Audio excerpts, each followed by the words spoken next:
Good evening, tNCC. Once again, we are coming back to the Gospel of Mark. Today, we are looking at Mark 13. I trust that you have been listening to it privately yourself too, and even together as a group through the scriptures. But let's look at Mark 13.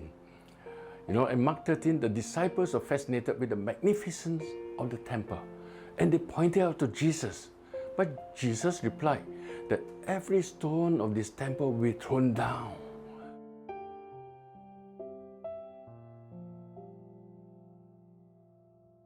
This must have puzzled and troubled the disciples.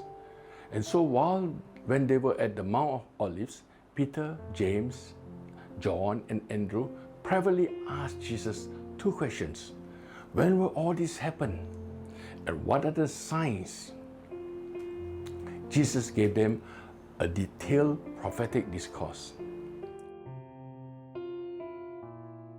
As is common in the scriptures, prophecies relate to near-term events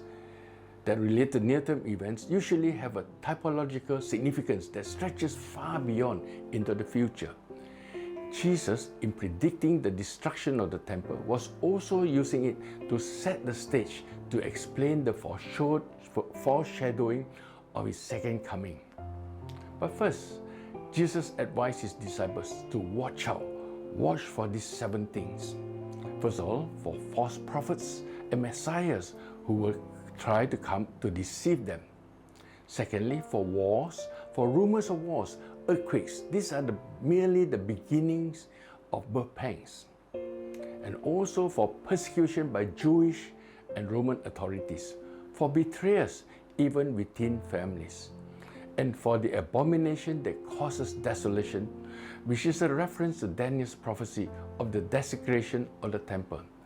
When they see the temple being desecrated, they were then to flee to the mountains, which many Jewish Christians did at that time when the Romans came to destroy the temple in AD 70, and they were safe. However, Jesus also gave very comforting assurances, even as he foretold the dire circumstances. Jesus promised, "Do not worry beforehand about what to say. Just say whatever is given to you at the time, for it is not you speaking, but the Holy Spirit." Pointing to his coming again, Jesus spoke of cosmic changes in the heavens and declared, at that time, the people will see the Son of Man coming in clouds with great power and glory. And then there will be a gathering of his elect from all over the world. Jesus then pointed the fig tree and said, use the leaves on the fig trees appearing as a parable to tell the people that summer is near, that the events are a precursor of what is to come. The temple was destroyed as Jesus predicted. Jesus' coming and the gathering of his elect will also be fulfilled in due time. But about that day or hour, no one knows, not even the angels in heaven, not the Son, but only the Father. So he says, be on guard, be alert.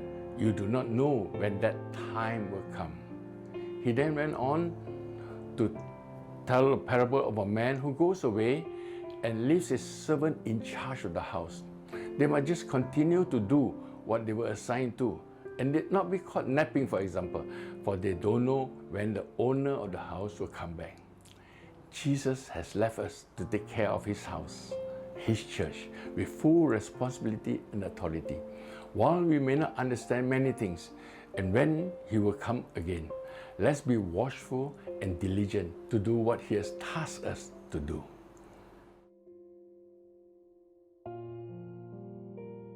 Now we go to the questions. Question 1. Jesus predicted the destruction of the temple. Why do you think God allowed the temple to be destroyed by the Romans in AD 70? Number 2. Were there occasions when you experienced the Holy Spirit giving you words to speak, especially in hostile environments? Would you share this with your CG as an encouragement? Number 3. Jesus is coming again soon. He will come with great power and glory. How would you, as a servant of his house, respond to this? What would you be doing to prepare for His return when you don't know exactly when it will happen? I trust you will have great time discussion, and that this will be helpful and encouragement for all of you. Amen.